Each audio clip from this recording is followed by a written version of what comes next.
बरेली में पीडीए महापंचायत का आयोजन, शिक्षा, रोजगार और सामाजिक न्याय के मुद्दों पर हुई चर्चा। बरेली शहर के सुभाष नगर स्थित रामलीला ग्राउंड में सोमवार को पीडीए पिछड़ा, दलित और अल्पसंख्यक महापंचायत का आयोजन किया गया। कार्यक्रम में बड़ी संख्या में लोगों, सामाजिक कार्यकर्ताओं, युवाओं और महिलाओं ने भाग लिया। इस दौरान सामाजिक न्याय, शिक्षा, रोजगार और समाज के विकास से जुड़े विभिन्न मुद्दों पर चर्चा की गई। कार्यक्रम को संबोधित करते हुए समाजवादी पार्टी के जिला अध्यक्ष शुभलेश यादव ने कहा कि समाज की सबसे बड़ी ताकत उसकी एकता, शिक्षा और जागरूकता है। उन्होंने लोगों से सामाजिक एकता बनाए रखने और लोकतांत्रिक मूल्यों को मजबूत करने की अपील की। महापंचायत में मुख्य वक्ता के रूप में मौजूद डॉक्टर अनीस बेग ने युवाओं से शिक्षा को प्राथमिकता देने का आह्वान किया।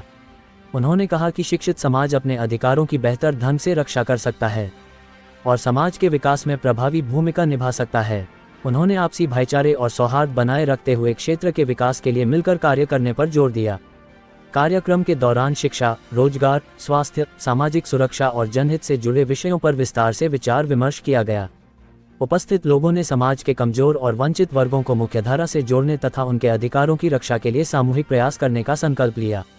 इस अवसर पर समाजवादी पार्टी के महानगर अध्यक्ष शमीम खां सुल्तानी, कैंट विधानसभा प्रभारी राजेश मौर्य, कैंट विधानसभा अध्यक्ष हरिओम प्रजापति सहित पार्टी के कई पदाधिकारी, जनप्रतिनिधि, सामाजिक कार्यकर्ता और क्षेत्र के गणमान्य नागरिक मौजूद रहे। महापंचायत का समापन सामाजिक एकता, भाईचारे और जनकल्याण के संदेश के साथ हुआ। एसके आवाज संवाददाता मुस्ताक।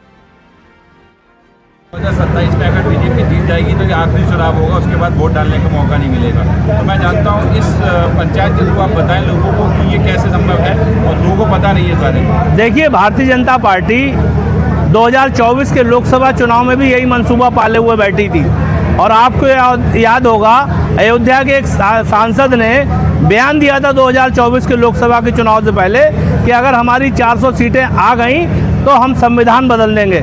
संविधान बदलने के पीछे उनका मकसद यही था कि किसी तरह से देश और प्रदेश में हम इस तरह का संविधान ले आएँ कि चुनाव की प्रक्रिया ही खत्म हो जाए। मगर हम बधाई देंगे उत्तर प्रदेश के हमारे पूर्व मुख्यमंत्री और समाजवादी पार्टी के राष्ट्रीय अध्यक्ष माननीय अखिलेश यादव जी को। उन्होंने उत्तर प्रदेश में न केवल भारतीय जनता पार्टी के विजयी रथ को रोकने का काम किया, बल्कि उत्तर प्रदेश में भारतीय जनता पार्टी को दूसरे नंबर की पार्टी बना दिया।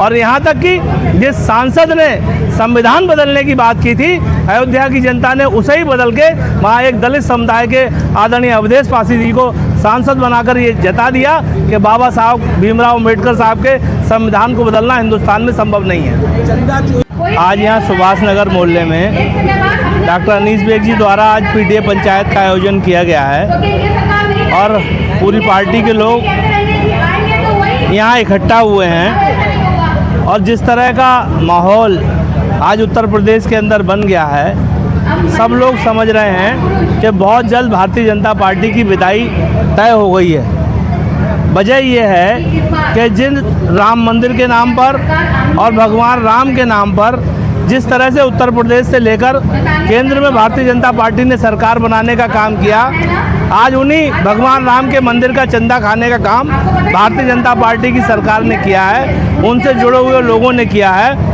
हमारी मांग है कि राम मंदिर ट्रस्ट में जो घोटाला हुआ है, जो चंदे की चोरी हुई है, उसके जो वास्तविक दोषी हैं उनके खिलाफ मुकदमा लिखा जाए। और हम तो ये कहेंगे कि ऊपर से लेकर नीचे तक भारतीय जनता पार्टी के बड़े बड़े नेता इसमें इन्वॉल्व हैं, सबको गिरफ्तार करके जेल भेजना चाहिए। समाजवादी अपनी ओर से मुकदमा लिखवाएगी चंदा चोरी में। हम लोग लगातार मांग कर रहे हैं, संस्थाएं सरकार के पास हैं, सरकार को चाहिए कि जनता के सामने निष्पक्ष जांच आए निकल के, इसके लिए जो वास्तविक दोषी हैं, जो ट्रस्ट के मुख्य पदाधिकारी हैं, उनके खिलाफ भी मुकदमा होना चाहिए। आप लोग अपनी तरफ से शिकायत हमारे नेता से लेकर हम लोग सभी जिलों में लगातार मांग कर रहे हैं कि जो वास्तविक दोषी हैं उनके खिलाफ मुकदमा होना चाहिए और उनको जेल में भेजना चाहिए।